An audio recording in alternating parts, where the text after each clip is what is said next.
Estamos de nuevo. Ana, que vino de... Hola. Ahí estoy admitiendo.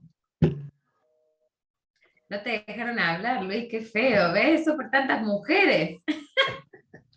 No, no hay problema, no hay problema. Hola, Ana. Hola. ¿Cómo andas? Me comenta.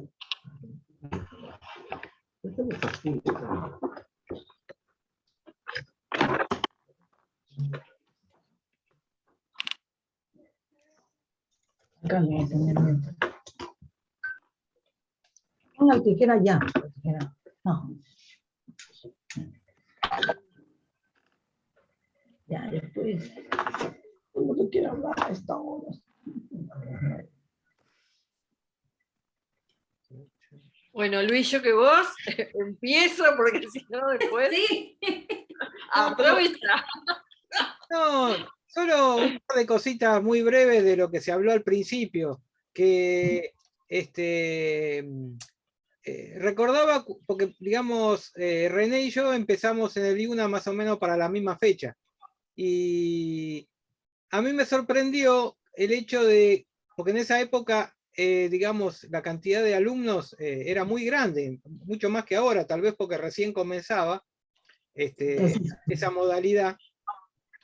Y yo pensé que me iba a encontrar con mitad y mitad, pero la proporción era de 8 o 9 a 1. O sea, el 80-85% de los alumnos eran mujeres de toda edad. Y después, eso llevó también a que a medida que fuimos viendo la historia del arte, sobre todo latinoamericano, descubrí un montón de artistas que desconocía realmente, por esa cuestión de estar falsamente adaptado solo a los artistas hombres, ¿no? Y entonces me quedó siempre la idea, porque todo esto es en general de la mitad del siglo XX en adelante. ¿Qué pasó, digamos, con las artistas mujeres del siglo XIX hacia atrás, durante un montón de siglos? Que no le permitieron por ahí ejercer el arte, o que lo ejercieron a lo mejor de manera casi, no sé, oculta. Y se... No, es que en muchos lugares en la universidad no permitían mujeres, por lo general eran hombres. Si Claro. te vas hasta el siglo XIX, por lo general eran hombres. Claro, y entonces se perdió toda una mirada sensible, distinta a la del hombre, que como ocurre, digamos, en la literatura o en la música, que no es solo cuestión de el tema que se toque o el estilo que se tenga, es también una mirada distinta, que aporta otras cosas, otras sensibilidades, y que por ahí durante la mayor parte de la historia fue silenciada o impedida de actuar. O sea, se perdió un gran tesoro en la mayor parte de la historia del arte, que tendría que haber sido compartido, ¿no es cierto? Creo yo. Y a veces, muchas veces las mujeres para su supervivencia, y lo digo porque muchas de mis compañeras terminan transando el arte por la artesanía, ¿viste? Entonces muchas, por ejemplo, se dedican a la cerámica y hacen cerámica con cuestiones que tienen que ver más con el arte, pero terminan transformándose también en artesanas de diferentes cuestiones. Para vivir del arte, lo vendible es la artesanía, y eso pasa un montón también. Muchas de las mujeres que son artesanas tienen formación artística. Claro. O la docencia. También. La docencia mucho, también, muchísimo. Sí, sí. Es un recurso, supongo que el más, no sé. Sí, yo lo veo como que antes, por ejemplo, mi abuela y mi abuelo, los dos estudiaron Bellas Artes, pero mi abuela se dedicó a la familia. Le dejó era muy buena, pero dejó ese espacio para que él crezca y bueno, nada, qué sé yo, creo que también es una cuestión cultural que hoy en día por ahí sigue un poco. Yo tenía una profesora de escultura en Bellas Artes que nos decía que las mujeres que se querían dedicar al arte no tenían que ser mamás. Mirá vos, No, Qué increíble. locura. Bueno, justamente en el Yuna había infinidad de chicas que llegaban a estudiar esa carrera que habían querido estudiar siempre, cuando sus hijos ya eran adolescentes, porque recién en ese momento pudieron. Yo, No puedo habilitar el yo, video, pero bueno. Sin duda que esto tiene, o sea, hay un despertar de la mujer que en algunas cosas puede ir para mejor, en otras, bueno, eso es otro tema, pero que es indudable, la mujer despierta en todas las áreas, y en el arte también. pero Tantas también cosas, eso tantos legados que uno tiene, el de mamá, el de la maternidad, ni hablar, pero tantos legados que tenemos culturales, y lo peor es que muchos no nos damos cuenta. No nos damos cuenta. Entonces que, mira, una pequeña cosita, o ya empezamos con el de un artista, no sé. Dale, dale. Lo que pasa es que Alejandra Y Alejandra. todavía no entró, así la presentamos. Seguía hablando Sí. hasta que... Entró, Sí que está No, Alejandra. Alejandra. está. ¿Cómo? Alejandra no. Sí, ahí Sí, está, estoy ya acá, la estoy veo. acá, pero dale, termina la idea, No,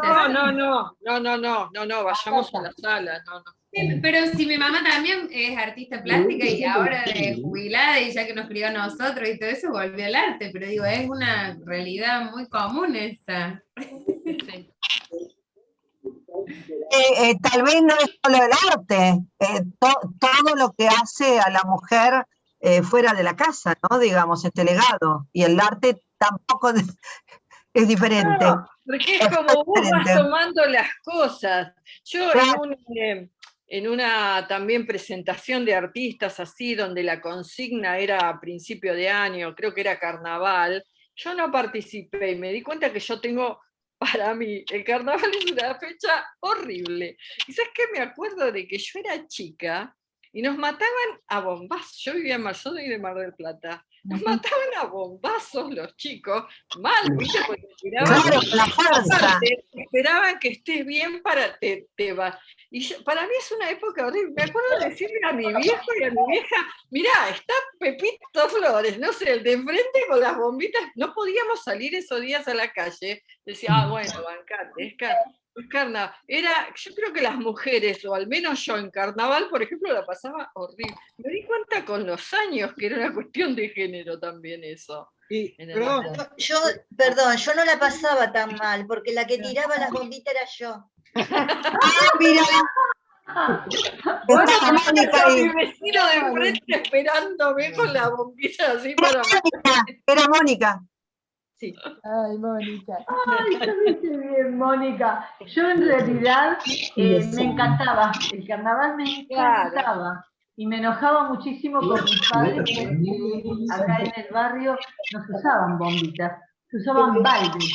Entonces había una hora determinada que, es decir, había códigos de tal hora a tal hora. Y entonces con baldes. Con baldes, sí. Y mis padres siempre tenían miedo que me caiga, que me golpeara, que qué sé yo. Así que siempre a contramano lo hacía, pero me encantaba, me encantaba. Y me encantaba el baile en tiempo de carnaval. Hay un videíto chiquitito que si lo puedo encontrar lo voy a pasar a territorio, René, para que lo pases, Dale. que significa lo que una mujer sentiría si es libre. Y no tiene casi palabras y muestra a una chica paseando a determinada hora por una calle, en la esquina hay 5 chicos tomando cerveza. Ella pasa, pero lo que muestra no es que los chicos no la molestan. Ella no pasa como si los chicos no estuvieran, y los chicos siguen tomando cerveza como si... Y ella no siente miedo por un puente sola, o sea, algo que una mujer nunca vamos a sentir, y lo tenemos tan adentro. Yo veo una calle oscura, siempre vas midiendo, está bien que hoy en día por un problema de seguridad hasta los hombres por ahí les pasa, ¿no? Pero siempre vas midiendo, hay una construcción enfrente, no, cruzo, me voy, hay 5 chicos, pienso que hoy una chica también le pasa. Da miedo. De distinta Pero manera. un hombre, El ataque. pero un hombre puede tener miedo a que le roben. No, a que nos roben hoy en día todos. Pero Pero creo que nosotras nosotros tenemos un plus siempre.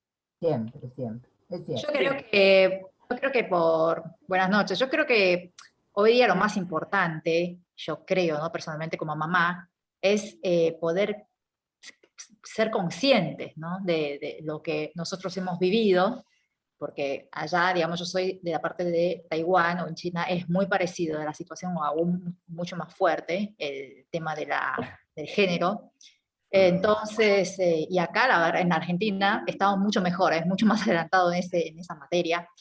Y yo lo que pienso como mamá es que seamos conscientes, ¿no? Al saber esto, criar hombres a chicos, a los varones, de la misma manera que las mujeres, ¿no? Que eran las mujeres, justamente, porque ya estamos, por suerte, cambiando, ya nos dimos cuenta. Así que en esta era lo bueno es, nosotros podemos ser los actores o las actrices en este proceso. Porque yo de mi experiencia personal, por ejemplo, lo que vivo, lo que yo he vivido, es que ver a mi propia ex suegra, por ejemplo, que es mujer, criando a hombres machistas. Y obviamente ella fue también la víctima o le había enseñado de la misma manera. Yo pienso que eso es algo que podemos aprovechar. Podemos modificar. Es un despertar, por eso yo también lo vivo de esa manera, ¿no? Que una misma vas despertando en Claro. y repensás situaciones. Sí, hoy día está permitido que nosotros seamos, ¿no? iguales y pensar y hablar con toda la igualdad. Sí. Sí. Falta. Pero por lo menos empezamos. Sí. Que antes no había nada, por lo menos comenzamos ese camino. Espero que... Tal vez lo más importante es que nos demos cuenta Exacto. de que no tenemos las mismas posibilidades o estamos todavía retrasadas. Que yo veo que todavía hay mucha gente, bueno, digamos, yo no soy de la edad ideal de Ana, pero veo que mucha gente de mi edad se da cuenta. Todavía está lejos de darse cuenta de esa desigualdad. Sí. Y eso es lo más terrible, cuando uno ignora que es tratada de forma diferente. Es así. Ahora, con el arte también. Si ustedes me permiten, chicas, vamos a hacer la presentación de nuestra artista de hoy, porque si no nos vamos a quedar cortos con el tiempo. Nos entusiasmamos. Y bueno, si les parece bien, ¿me escuchan bien? Sí. Entonces, vamos a dar hoy la presentación de Alejandra Aleso, que nos va a presentar una obra distinta, ¿no? A la que hemos tenido aquí en Territorios Simultáneos, ¿no? Otra mirada, eso es lo más enriquecedor. Cada artista que se presenta nos aporta una mirada, una técnica distinta. Y aquí estamos con Alejandra, que nos va a presentar su técnica de sumier, entre otras cosas. Así que bueno, Alejandra, te entrego la sala para tu presentación. Muchas gracias, René, un honor. Muchas gracias a todos por estar, por acompañarme, a los amigos que se engancharon también, que se prendieron. Gracias a todos. Bienvenidos a todos. Feliz. Bueno, Luis, si me querés dar la administración y así puedo compartirme la administración y puedo compartir pantalla, así les muestro lo que preparamos. ¿Compartir administración lo busco en compartir pantalla? A ver. Porque eso no lo hablamos. Me mataste. Pero vos podés compartir, Ale. ¿Pantalla? Sí, fíjate abajo. El anfitrión me inhabilitó la función de compartir pantalla a los participantes, pero no sé dónde se habilita eso. Abajo, donde está ese cuadradito verde. Verde, sí, es cierto. Dice compartir. Sí. ¿Lo encontraste, Luis? A ver, ahora use... En la parte inferior donde está al lado del chat. Perfecto, ahí sí. Ahora sí. Vamos. Acá, Sí. le hago Ahí va. puntitos y ya está. Vamos a ir, a ver. Acá. Ya comparto. Ahora sí. Ahí, Ahí, ¿ven bien todo? Sí. ahí vamos. Sí, se ve muy bien. Muy bien se ve. Sí, se ve bien. Esa placa hermosa que hizo Nacho. Muchas gracias. Bueno, y bueno, esto habla un poco de mi currícula, mi trayectoria, todo lo que he hecho en mi vida, pero a mí me gusta mostrarlo con imágenes. Entonces, mira, voy acá a cerrar un poquito, nos vamos a achicar nosotros para que se vea bien la pantalla. Ustedes ven bien todo bien ahí, ¿no es cierto? Sí, Sí.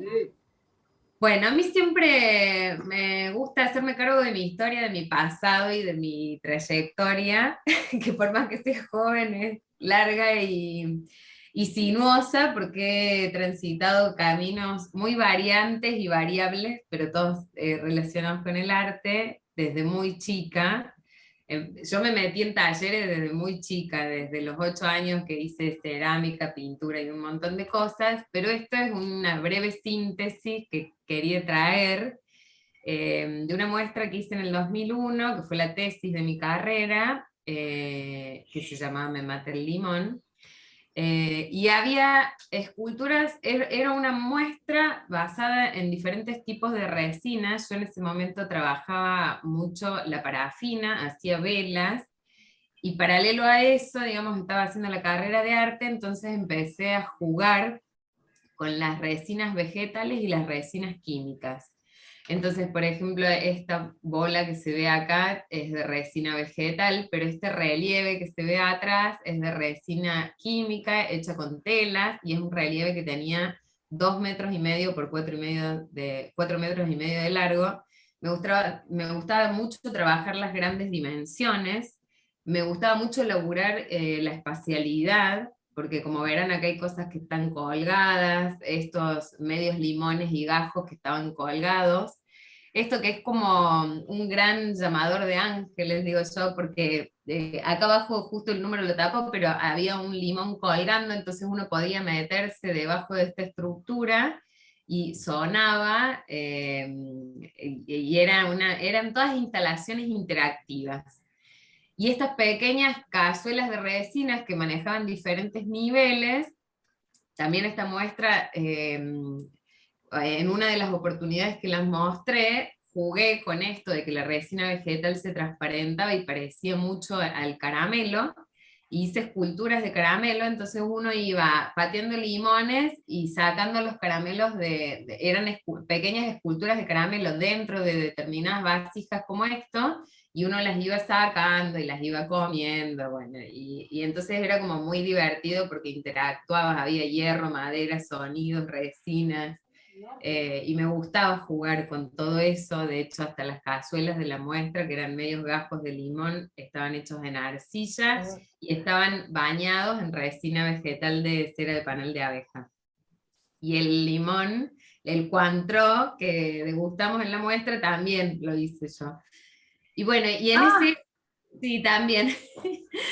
En esa época también yo trabajaba en teatro, hacía muchas escenografías para teatro, y por eso trabajaba, digo, las estructuras, las grandes dimensiones, el hierro, las resinas y todo eso. Y me hallaba mucho, la verdad, en la escultura y el grabado, que son las bases de mi formación, además de la pintura, pero la escultura y el grabado me gustaban mucho, y me gustaba mucho trabajar con estas grandes dimensiones, y por eso lo quise traer un poco como anecdótico, y a mí me provoca me divierte acordarme de esta parte de mi pasado, que es tan diferente a lo que hago ahora, entonces me parecía importante traerlo al proceso.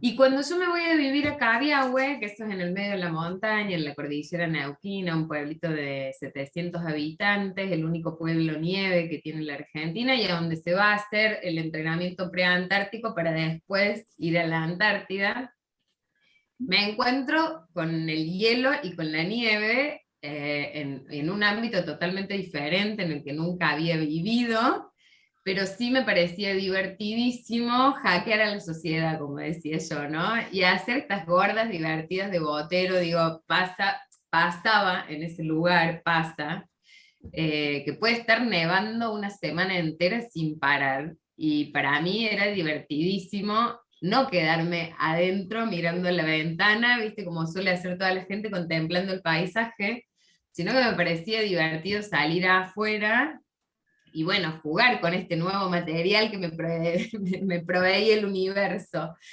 Entonces, bueno, vieron que es por ahí bastante común agarrar un bloque de hielo y tallarlo, digo, para el que es escultor, ¿no? Bueno, yo hacía algo inverso, usaba la nieve polvo, la iba compactando con agua, iba generando estas esculturas, que bueno, es un pueblo donde hay una comunidad mapuche muy grande, pero además hay muchos turistas. Y bueno, la gente pasaba el cerro y pasaban estas cosas, ¿viste? Se encontraba con esto. Esta era como la calle céntrica del pueblo, digamos. Yo casualmente vivía en una calle que era céntrica. Entonces todo el mundo cuando bajaba el cerro pasaba por ahí, la gente no podía creer y a mí me parecía divertidísimo. Y después jugaba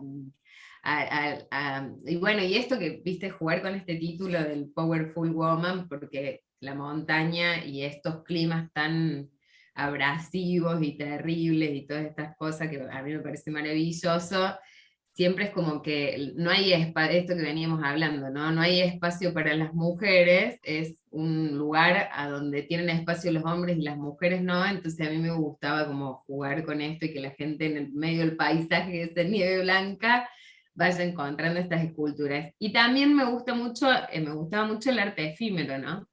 Esto que yo hacía con los caramelos también, que la gente puede interactuar en las muestras, que pueda formar parte, hacerse parte y hasta comer parte de eso, bueno, y después jugaba con esto, el sol las desaparecía, bueno, y así fue mi inicio en la montaña, hasta que un día en las caminatas y en los paseos alguien me comentó que había una mujer que pintaba, que era pintora, que hacía un tipo de arte que era muy particular, y a mí me gusta, he andado por todo el mundo, si me dicen que es artista ya voy a conocerlos, y así fue como conocí a Maggie Berrisdon, que fue mi maestra, que vive a 30 kilómetros de ese lugar, y entonces ahí descubrí esto que son los materiales de Sumi, ¿no? Para que se me fueron las... le puse acá como un collage, que son los famosos 4 honorables caballeros de la pintura china, a donde podemos ver acá el papel de arroz, las piedras, las diferentes variables de piedras, de tinta que hay, y las tintas en barra también, que varían mucho en su tamaño, o sea, hay desde chiquitas, que esto podría ser como una piedra de jardín de infante, después van creciendo, y bueno, hay diferentes marcas, colores, tamaños, los pinceles, que por ahí no son pinceles que se conocen mucho, a mí estos pinceles y estas piedras no me las hicieron descubrir en Bellas Artes no se habla de esta técnica, se habla en la escultura de China y las cuestiones más ornamentales, pero en la pintura no hay registro, y al no dedicarse mucho la gente demasiado a esto, tampoco se habla mucho de esto. Y bueno, las tintas también, ¿no? Que son estos los 4 elementos básicos de la pintura. Y bueno, un poco desde un lugar bastante divertido, empezamos a jugar con ella de, bueno, vení los sábados y yo te enseño a pintar, y era una excusa en realidad para ella y para mí, para encontrarnos con el arte, charlar de arte y compartir todas las semanas nuestro idioma, ¿no? Que es bastante particular. Y bueno, esta técnica se caracteriza porque el impulso nace del corazón, y en este impulso que nace del corazón siempre se prioriza respetar este impulso, ¿no? Que nace del corazón. Pinta china, Verónica, mira, Dani. Y bueno, estas son un poco algunas fotos en mi taller, los pinceles en primer plano que son bastante particulares, y este es uno de los últimos trabajos que hice en el Museo Nacional de Bellas Artes, a donde reproduje algunas de mis obras en grandes tamaños, y lo hice mismo durante una semana ahí trabajando en el estudio del museo, y ahí reproduje la obra. Y bueno, estas cosas que tiene la montaña, empecé a encontrarme profundamente con mi femineidad, en un ambiente, como yo digo, siempre rodeada de hombres, Y era como, yo y mi feminidad éramos una sola cosa que no podía compartir con nadie, más que con mi maestra. Entonces los sábados, que eran nuestros días de encuentro, empezaron a ser un poco la excusa para eso, ¿no? Y empecé en una búsqueda profunda, a donde como la pintura china tiene como eje principal la contemplación de la naturaleza, empecé al principio copiando a algunos maestros para aprender la técnica, pero después, un día charlando con ella, yo le dije, yo quiero empezar a hacer las flores que habitan esta cordillera de alta montaña, porque yo vivía en un lugar a 1600 metros de altura sobre el nivel del mar, en Cabiahue, a donde se encuentra uno de los dos volcanes activos que tiene la Argentina, unas termas bastante particulares, con unas variedades impresionantes, y trabajaba con turistas, y llegaban los turistas al lugar, y todos decían, acá no hay flores. Y flores yo veía todo el tiempo, y en muchos lugares, y en diferentes épocas del año, y en diferentes estaciones del año, pero esas flores duraban muy poco. Entonces dije, voy a empezar a registrar las flores de la montaña, que además a mí me parecen hermosísimas, que son súper etéreas, y duran muy poco. Y entonces empecé a pintar estas flores sobre seda y tintas de color. Usaba tintas de color para mostrar la técnica, porque la pintura china usa mucho el negro, y también usa las tintas de color y las mezcla con negro. Entonces empecé a jugar con estas, ¿no? Estas flores son muy delicadas, tienen estos pistilos muy finitos, y bueno, cuando hay mucho viento, que es común allá, a lo mejor las ves de esta manera y a los 2 días encontrás solo los conitos pelados porque el viento se les lleva. Y empieza a hacer este registro, ¿no? De flores del lugar. Entonces jugaba un poco con las estaciones, con qué tipo de flores iba encontrando. Esta, por ejemplo, es una flor, le puse malas apariencias porque la parte amarilla es como si fuera un plumero, muy suave, que parece el algodón, pero después tiene estas espinas que las rodean, y el nombre vulgar de esta planta es abrepuño, porque da ganas de agarrarla, pero cuando la agarras te pincha, entonces automáticamente abrís la mano. Y empecé a registrar estas flores con esta técnica. Retamas, que por más que la retama no sea una de las flores características del lugar, voy a poner esto acá abajo, así me parece que se va a ver mejor.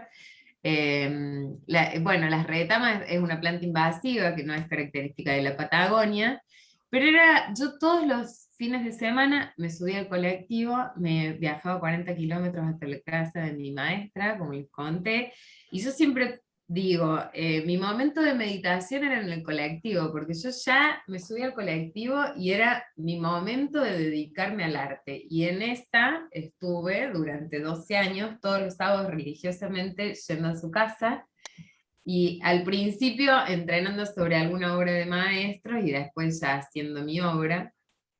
Y esto fue lo que salió de ahí y lo que fui registrando, ¿no?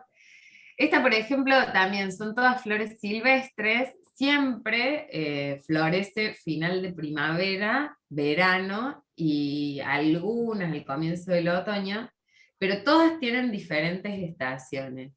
Y esta, por ejemplo, es una composición bastante similar, a donde yo empecé también a jugar con los fondos, a manchar, a probar esto. La pintura china juega mucho con el efecto del yin y el yang, como digo yo, el blanco y el negro, entonces nuestro ojo y cómo nos educaron en Bellas Artes, nos hace, viste, de que el cuadro tiene que estar lleno. Estos son 2 cuadros, ¿no? Son 2 diferentes, pero digo, nuestro ojo siempre tiene que tener fondo, tiene que estar todo completo, y en realidad a mí me seduce este equilibrio que tiene que haber entre la composición, el vacío, un equilibrio diferente al que tenemos nosotros también en la composición artística de Bellas Artes.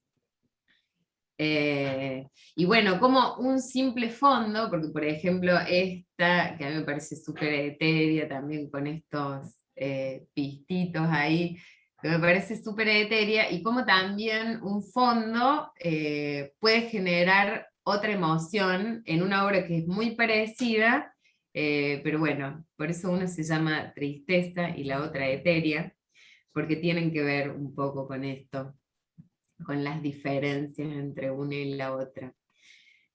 Y el color de mis pistillos, esta era una flor que florece siempre, casi siempre finales de enero, principios de febrero, es muy violeta, tiene centros magentas muy fuertes.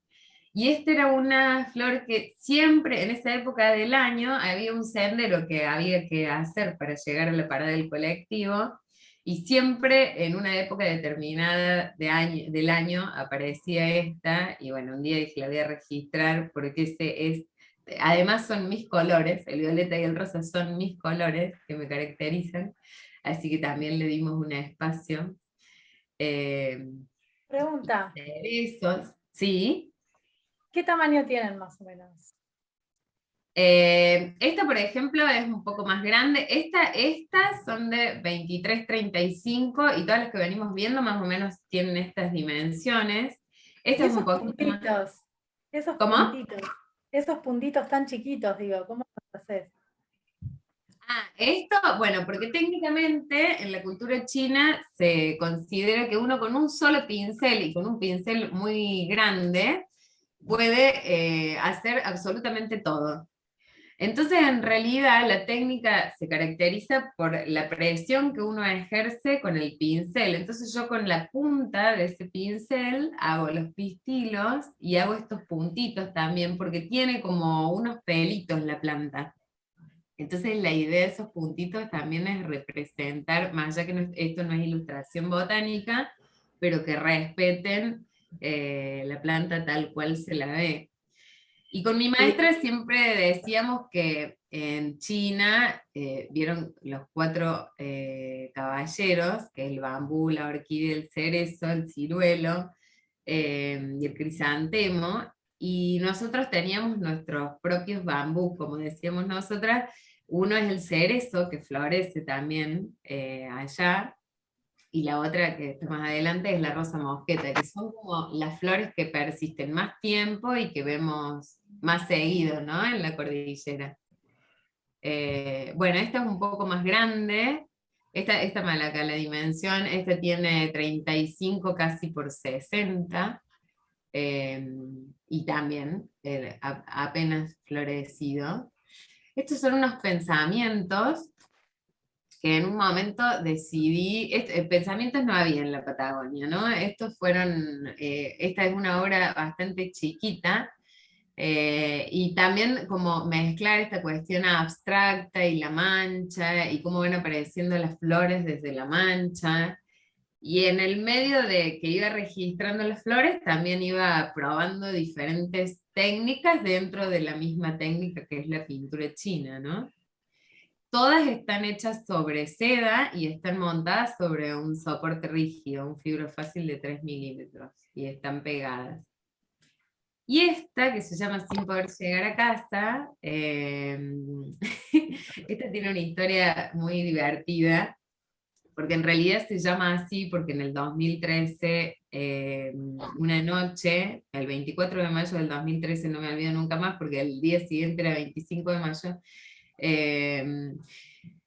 temblaba, la tierra estuvo temblando toda la noche, hubo 10.000 microsismos, entonces se decidió a las 2 o 3 de la tarde evacuar el pueblo.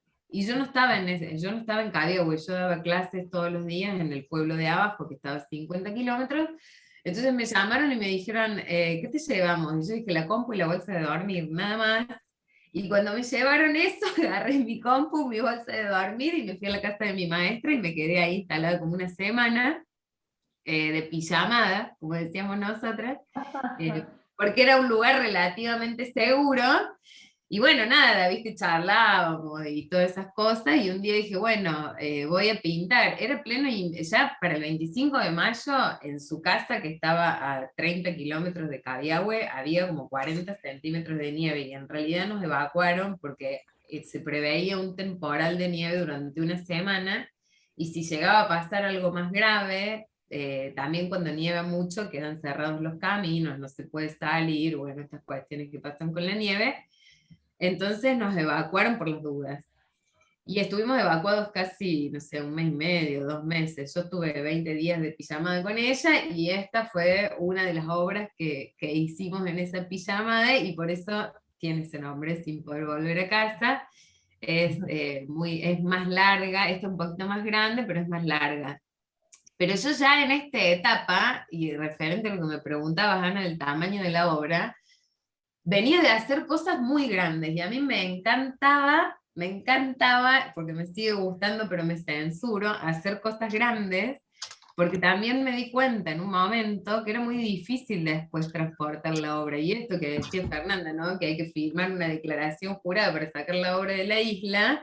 Yo lo que pensaba es, si esto lo quiero sacar de la montaña, no pueden ser grandes dimensiones, por más que sean en tela, porque ¿cómo voy a sacar todo eso de, digamos, cómo voy a trasladar todo eso, ¿no?